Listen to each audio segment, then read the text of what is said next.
திருப்பாடல் 147. எல்லாம் வல்ல இறைவன் போற்றி. அல்லேலுயா. நம்முடைய கடவுளை புகழ்ந்து பாடுவது நல்லது. அவரை புகழ்வது இனிமையானது. அதுவே ஏற்புடையது. ஆண்டவர் எருசலேமை மீண்டும் கட்டி எழுப்புகின்றார். நாடு கடத்தப்பட்ட இஸ்ரேலை கூட்டிச் சேர்க்கின்றார். உடைந்த உள்ளத்தோரை குணப்படுத்துகின்றார். அவர்களின் காயங்களை கட்டுகின்றார். விண்மீன்களின் இலக்கத்தை எண்ணி அவை ஒவ்வொன்றையும் பெயர் சொல்லி அழைக்கின்றார். நம் தலைவர் மாண்புமிக்கவர், மிகுந்த வல்லமையுள்ளவர். அவர் தம் நுண்ணறிவு அளவிடற்கு அரியது. ஆண்டவர் எளியோருக்கு ஆதரவளிக்கின்றார். பொல்லாரையோ தரை மட்டும் தாழ்த்துகின்றார். ஆண்டவருக்கு நன்றி செலுத்தி பாடுங்கள். நம் கடவுளை யாழ் கொண்டு புகழ்ந்து பாடுங்கள். அவர் வானத்தை மேகங்களால் மறைக்கின்றார். பூ உலகின் மீது மழையை பொழிகின்றார். மலைகளில் புல்லை முளைக்கச் செய்கின்றார். கால்நடைகளுக்கும் கரையும் காக்கை குஞ்சுகளுக்கும் அவர் இரை கொடுக்கின்றார்.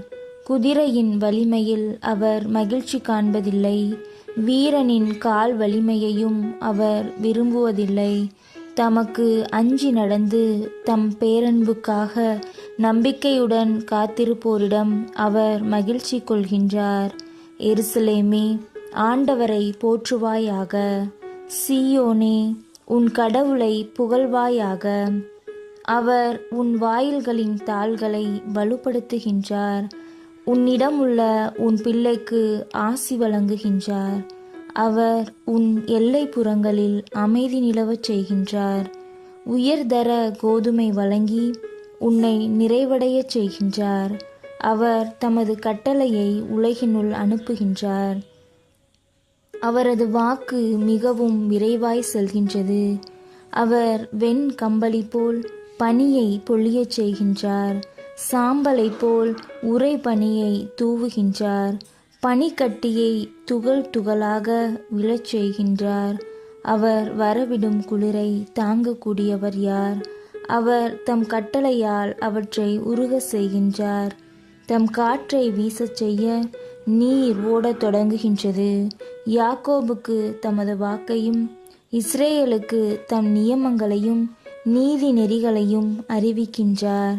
அவர் வேறெந்த இனத்துக்கும் இப்படி செய்யவில்லை. அவருடைய நீதி நெறிகள் அவர்களுக்கு தெரியாது. அல்லேலுயா. ஆமேன்.